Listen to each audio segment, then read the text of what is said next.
What is up, guys? Andrew here, back at you with another one. And today we're going back in time to take out some crooked politicians with JCVD.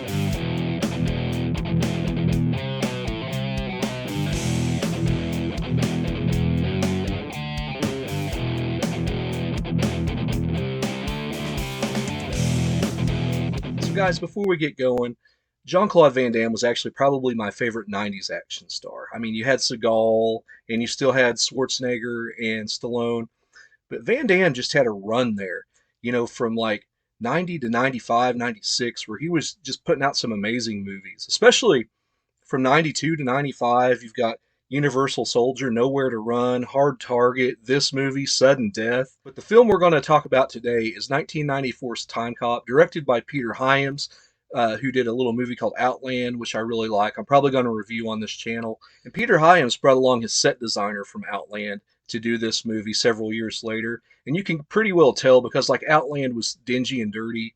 And this is just this government funded entity. It's all utilitarian and just barely functions. So it's got that look about it. So this movie starts out in 1994, and basically time travel has just been discovered. You've got the TEC, the Time Enforcement Commission, and their job is to pretty much police time. And so that's where our main character of Max Walker, played by Jean-Claude Van Damme, comes in. Uh, he's the lead agent here at the TEC. He answers to Bruce McGill's character of Matuzak, and I really love the bond that these two characters have with each other.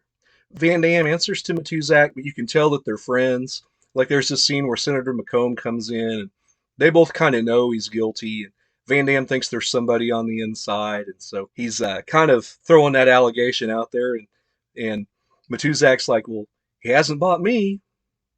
I said he hasn't bought me. Yeah, well, F you too, buddy. You're supposed to say, "Yeah, I know." Van Damme said, "Yeah, I know." But I wanted to talk about that because they had that really good buddy dynamic. And he's not your typical hothead boss in a position like that. But here in 1994, Max Walker and his wife, played by Mia Sara, are just living their lives, and they're starting this young family. And one night after they've made love, he gets a call in to go into work, and they get attacked by these thugs. And I had to laugh because there's these typo negative Peter Steele looking ripoffs. They've got these mohawks and these leather jackets and these metal shin guards, and you just can't wait for these guys to get their butts kicked. But they end up blowing up the house and killing his wife and shooting Max Walker in the chest and leaving him for dead. So we fast forward 10 years, and time travel has been a thing now, and so they have been policing time.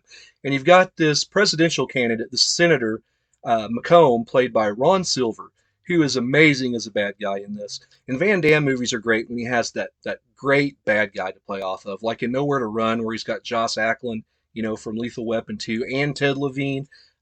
Ron Silver here is just amazing in this movie. He plays this young up and coming senator in the past, and he plays this mean, just vile, cruel guy in the future. And basically, he's got his own time travel machine, and he's using it and people underneath him to get him financial gain so he can become the president of the United States. As a matter of fact, there's this scene where Max Walker's partner has kind of disappeared, and we find out he's gone back to 1929 to the stock market crash, and he's buying up all these cheap stocks so he can help fund McComb's presidential election. And Max Walker comes in, and I want to talk about how the effect they use for the time travel. They have this big kind of bubble, this ripple in time that they walk through, and that effect for 1994 is really good. But Walker comes in and he fights these two goons off. One of them is really funny. He's trying to box him 1920s style, and the guy's like, I fought William Sullivan for 10 rounds, and Van Damme like kicks him and punches him and knocks him out. He's like, I saw Tyson knock out Spinks. The one-liners are pretty good in this. But he ends up getting his own partner, and the guy won't testify against McComb, so he'd rather run out and jump out this like 10-story window and commit suicide. So Walker jumps out with him and catches him and uses this button to go back through time and bring him back to the TEC. And he doesn't testify against McComb, so they let him fall to his own death in 1929. That's a cool scene. It was very well written and played out really good. After that, we have this scene with McComb and Walker, and this is one of my favorite scenes in the movie, where McComb is coming to the TEC and he's trying to convince this other guy they need to shut it down. But they have this great banter back and forth. where McComb's pretty much telling him, "Hey, you're not going to catch me," and Walker's like, "Yeah, I'm bringing you down.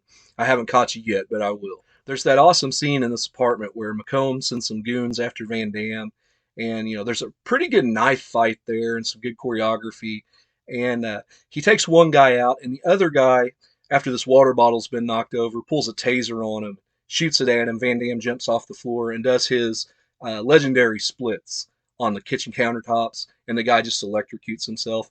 If you've never seen a Van Damme movie but have only seen clips of Jean-Claude Van Damme, this is probably one of those highlights that you've seen. There's a really explosive scene where Van Damme goes back in time to 1994, and he goes to where McComb is discovering the time travel equipment. On the outside of the building, it says Parker McComb Data Link, and that comes into play later whenever Walker changes time just a little bit and comes back. But we'll get to that in a minute. But yeah, he goes back to this place, and it's a great scene. There's young Ron Silver and old Ron Silver there, and they're talking to the guy who made the time travel equipment. And he's trying to get in on their conversation. And the old Ron Silver's like, "Hey, shut up when I'm talking to myself." That was really funny. But Walker comes in, and of course, everything ends up blowing up. There's this great bit of action where this guy's arm goes through this pipe and gets cryogenically frozen, and he spin kicks it and just takes his entire side off, kind of like that Terminator 2 scene. This entire thing ends in a really explosive finale back at the house where you've got the young Max Walker, the old Max Walker, the young McComb, the old McComb, and Walker's wife, and all the goons there. And, I won't ruin that for you other than to tell you that the same piece of matter can't occupy the same space. That scene's just great. So I really like the time travel element in this movie. Of course, the ripple in time is really cool. Where they materialize is always different, so that was a really neat little bit of action there. Like once he materializes in the middle of a highway and there's a semi behind him, and so he has to duck while the semi goes over top. Once they materialize over water, so you just never know there. There's this part of the movie where he gets this new partner, Fielding, that comes in, and so they get on the track, and they're actually showing how the time travel equipment works. And at the end of the track, there's this wall with these two blood spots on it there where the Vollmer twins died.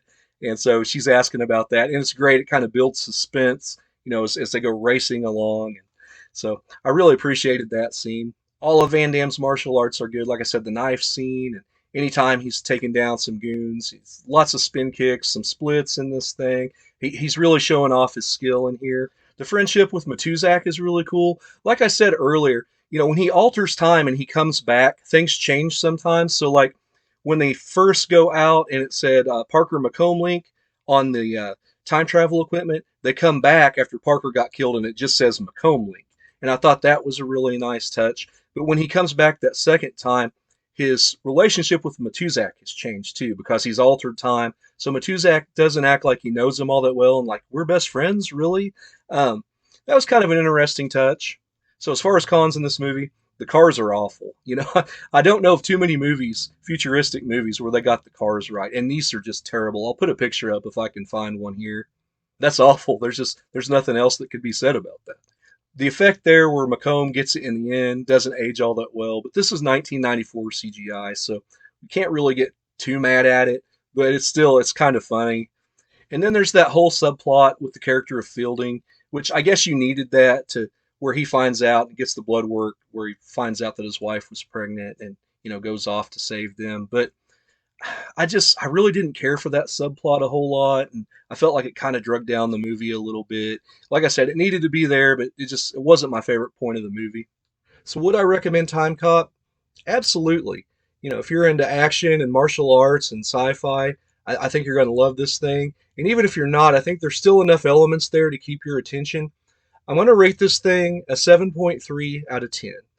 Over on IMDb, it's a 5.8. And guys, that's just criminal. It makes me wonder if me and the people who are voting are watching the same movie because to me, Timecop is a lot of fun, man. This to me is a top 5 Jean-Claude Van Damme movie for sure, maybe even top 3. It's crazy to think that this was like his only really big box office hit. He had some movies that made some money, but this was the only one that, made in upwards of $50 million domestically. So guys, I want to thank you for watching this video. It's always a great time when I get to talk about JCVD movies, and I'll talk about one of my favorite ones next. It may be a little while down the road, but as always, be sure to like and subscribe. And as always, I've been Andrew, and I'll see you down the line.